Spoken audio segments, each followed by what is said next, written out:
नमस्कार दोस्तों अगर आपको लखनऊ सुपर जायंट्स और कोलकाता नाइट राइडर्स के बीच खेला गया आईपीएल 2024 का 54वां और एक और सबसे रोमांचक महामुकाबला पसंद आया हो तो इस वीडियो को आप एक लाइक जरूर करें।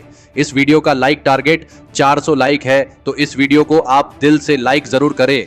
दोस्तों, आईपीएल 2024 के 54वें और एक और सबसे रोमांचक महामुकाबले में आईपीएल इतिहास की दो सबसे बड़ी टीमें एक दूसरे से भिड़ी। इस बार केएल राहुल की लखनऊ सुपर जायंट्स के सामने श्रेयस अय्यर की कोलकाता नाइट राइडर्स की टीम खड़ी थी। इस रोंगटे खड़े कर देने वाले महामुकाबले में लखनऊ के कप्तान केएल राहुल ने टॉस जीता और पहले गेंदबाजी का फैसला लिया और कोलकाता की टीम को पहले बल्लेबाजी के लिए आमंत्रित किया। उसके बाद रनों की बारिश करने के इरादे से कोलकाता के दो दिग्गज ओपनर बल्लेबाज मैदान में उतरे। गजब के फॉर्म में चल रहे फिलिप साल्ट और सुनील नारायण की इस जोड़ी पर इस महामुकाबले में अपनी टीम को एक विस्फोटक ओपनिंग शुरुआत दिलाने की बहुत ही बड़ी जिम्मेदारी थी और हमेशा की तरह इस मुकाबले में भी इस जिम्मेदारी को बखूबी निभाते हुए कोलकाता की इस ओपनिंग जोड़ी ने मैदान में उतरते ही धमाकेदार बल्लेबाजी करना शुरू कर दिया। दोनों ही गजब के फॉर्म में चल रहे ओपनर बल्लेबाजों ने कोलकाता की टीम को एक लाजवाब शुरुआत इस महामुकाबले में दिलाई। पारी के पहले ही ओवर में फिलिप साल्ट ने दो लाजवाब चौके लगाकर अपना खाता खोला था, तो वही तीसरे ओवर में गेंदबाजी पर आए नवीन उल हक को एक ही ओवर में सुनील नारायण और फिलिप साल्ट ने मिलकर 4 गजब के चौके लगा दिए थे। कोलकाता की ओपनिंग जोड़ी की इस धमाकेदार बल्लेबाजी को देखकर लखनऊ के कप्तान केएल राहुल शुरुआत से ही दबाव में आ चुके थे। इसी बीच दोनों की तूफानी अर्धशतकीय साझेदारी भी पूरी हो गई। अब दबाव लखनऊ की गेंदबाजी पर साफ दिख रहा था। फिलिप साल्ट और सुनील नारायण ने मिलकर अब अपनी टीम को 61 रनों पर पहुंचा दिया था, लेकिन तभी गेंदबाजी पर फिर एक बार बुलाए गए नवीन उल हक ने सेट हो चुके फिलिप साल्ट को केएल राहुल के हाथों कैच आउट कर दिया। फिलिप साल्ट इस मुकाबले में 14 गेंदों में 32 रन बनाकर आउट हो गए। कोलकाता की इस धमाकेदार साझेदारी के टूटने के बाद अब अंकृश रघुवंशी को बल्लेबाजी के लिए भेजा गया और फिर यहां से सेट हो चुके सुनील नारायण के साथ मिलकर फिर एक बार अंकृश रघुवंशी ने कोलकाता की पारी को आगे बढ़ाया और कोलकाता की रणगति को रुकने नहीं दिया। और फिर इसी बीच गजब की बल्लेबाजी कर रहे सुनील नारायण ने अपना इस मुकाबले का धमाकेदार अर्धशतक पूरा कर लिया। सुनील नारायण को रोकने में लखनऊ का हर एक गेंदबाज असफल हो चुका था। लखनऊ की गेंदबाजी अब पूरी तरह इस मुकाबले में बैकफुट पर थी, तो वही दूसरे छोर से अंकृश रघुवंशी भी गजब के फॉर्म में नजर आ रहे थे, तो वही सुनील नारायण तो किसी भी लखनऊ के गेंदबाज को नहीं छोड़ रहे थे। इसी बीच दोनों की 50 रनों की तूफानी साझेदारी पूरी हो गई। अब सुनील नारायण तेजी से अपने शतक की तरफ आगे बढ़ चुके थे, लेकिन तभी गेंदबाजी पर आए रवि बिश्नोई ने लखनऊ की टीम के लिए सबसे बड़ा खतरा बन चुके सुनील नारायण को देवदत्त पडिक्कल के हाथों कैच आउट कर दिया। सुनील नारायण 39 गेंदों में 81 रन बनाकर आउट हो गए। रवि बिश्नोई ने इस मुकाबले का सबसे बड़ा विकेट अब अपने टीम को दिला दिया था। अब यहां से लखनऊ के पास वापसी करने का बढ़िया मौका था, लेकिन बल्लेबाजी के लिए अब आंद्रे रसेल को भेजा गया था और आंद्रे रसेल ने आते ही एक शानदार छक्का लगाकर अपना खाता खोला।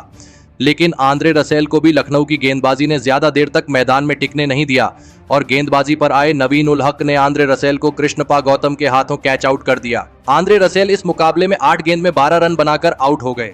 आंद्रे रसेल का बड़ा विकेट मिलने के बाद लखनऊ की टीम ने इस मुकाबले में वापसी कर ली थी, लेकिन अब कोलकाता की टीम की तरफ से रिंकू सिंह को बल्लेबाजी के लिए भेजा गया। लेकिन तभी दूसरे छोर पर सेट हो चुके अंकृश रघुवंशी को यदुवीर सिंह ने केएल राहुल के हाथों कैच आउट कर दिया। अंकृश रघुवंशी 26 गेंद में 32 रन बनाकर आउट हो गए। अब कोलकाता की टीम दबाव में थी। लखनऊ की शानदार गेंदबाजी में इस मुकाबले में अब कोलकाता की टीम को पूरी तरह बैकफुट पर धकेल दिया था। अब बल्लेबाजी के लिए कप्तान श्रेयस अय्यर मैदान में उतरे और फिर यहां से रिंकू सिंह और कप्तान श्रेयस अय्यर ने मिलकर फिर एक बार कोलकाता की टीम के लिए साझेदारी बनाने की पूरी कोशिश करी, लेकिन तभी रिंकू सिंह को नवीन उल हक ने मार्कस स्टोइनिस के हाथों कैच आउट कर दिया। रिंकू सिंह 11 गेंद में 16 रन बनाकर आउट हो गए। अंत के ओवरों में लखनऊ की गेंदबाजी ने कोलकाता के लिए रन आने पूरी तरह कम कर दिए थे, लेकिन इस पारी की आखिरी ओवर में नए बल्लेबाज रमनदीप सिंह ने तूफानी बल्लेबाजी करी और आखिरी ओवर में 18 रन बना लिए और इसी के चलते अंत में कोलकाता की टीम ने 235 रनों का एक बड़ा लक्ष्य लखनऊ की टीम के आगे रखा। उसके बाद कोलकाता से मिले 236 रनों के सबसे विशाल लक्ष्य का पीछा करने लखनऊ के दो दिग्गज ओपनर बल्लेबाज मैदान में उतरे।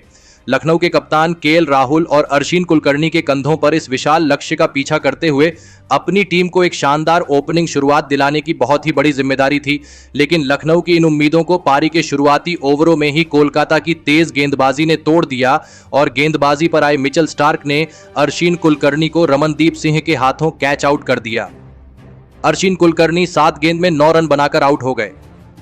अरशीन कुलकर्णी के जल्दी आउट हो जाने के बाद अब लखनऊ की टीम की तरफ से मार्कस स्टोइनिस बल्लेबाजी करने मैदान में उतरे और फिर यहां से कप्तान केएल राहुल और मार्कस स्टोइनिस में मिलकर लखनऊ की पारी को संभाला और एक महत्वपूर्ण साझेदारी बनाना शुरू कर दिया। लखनऊ के ये दोनों ही खिलाड़ी इस मुकाबले में अपनी टीम के लिए लाजवाब बल्लेबाजी कर रहे थे। खास करके मार्कस स्टोइनिस अपनी टीम के लिए सबसे गजब की बल्लेबाजी कर रहे थे। तो वही दूसरे छोर से अब कप्तान केएल राहुल भी मैदान में पूरी तरह सेट हो चुके थे और इसी बीच दोनों की 50 रनों की साझेदारी भी पूरी हो गई। लेकिन अर्धशतकीय साझेदारी पूरी होने के तुरंत ही बाद हर्षित राणा ने लखनऊ के कप्तान केएल राहुल को रमनदीप सिंह के हाथों कैच आउट कर दिया। कप्तान केएल राहुल 21 गेंद में 25 रन बनाकर आउट हो गए। लखनऊ के कप्तान केएल राहुल का यह विकेट कोलकाता की गेंदबाजी के लिए सबसे बड़ी सफलता थी। अब बल्लेबाजी के लिए दीपक हुड्डा मैदान में उतरे और दीपक हुड्डा ने आते ही शानदार चौका लगाकर अपना खाता खोला था। लेकिन तभी गेंदबाजी पर आए वरुण चक्रवर्ती ने दीपक हुड्डा को एलबीडब्ल्यू आउट कर दिया।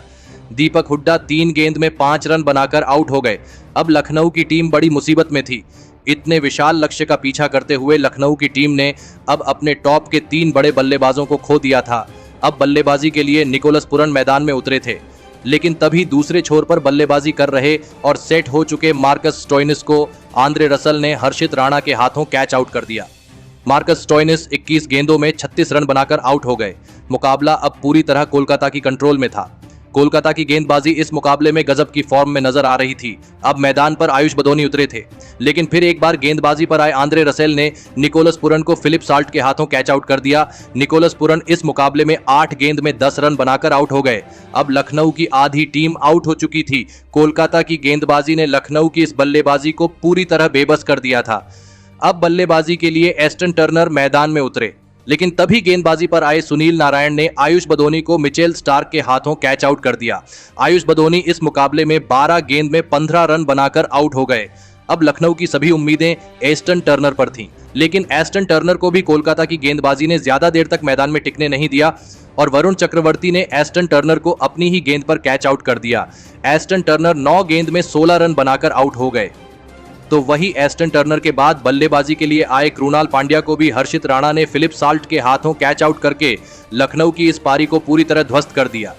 कृणाल पांड्या 6 गेंद में 5 रन बनाकर आउट हो गए।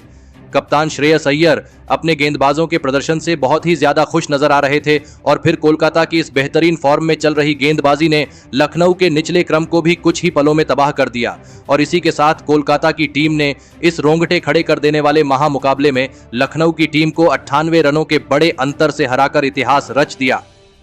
दोस्तों, कोलकाता की टीम ने इस मुकाबले में अपनी गेंदबाजी के साथ अपने बल्लेबाजी से भी सभी का दिल जीत लिया। लेकिन बल्लेबाजी के वक्त सुनील नारायण ने जो धमाकेदार पारी लखनऊ के खिलाफ खेली, उसने कोलकाता की इस बड़ी जीत में सबसे अहम भूमिका निभाई। सुनील नारायण ने इस मुकाबले में केवल 39 गेंदों में 81 रनों की अद्भुत पारी खेली। तो वहीं गेंदबाजी के वक्त सुनील नारायण ने लखनऊ का एक बड़ा विकेट भी निकाला और सुनील नारायण के इसी गजब के प्रदर्शन की वजह से लखनऊ को कोलकाता की टीम इतने बड़े अंतर से हरा पाई। तो दोस्तों, आपको सुनील नारायण की यह शानदार बल्लेबाजी कैसी लगी और आप उनकी इस अद्भुत पारी के लिए उन्हें 10 में से कितने अंक देना चाहेंगे? आप अपनी राय नीचे कमेंट में देना बिल्कुल भी ना भूलें। धन्यवाद।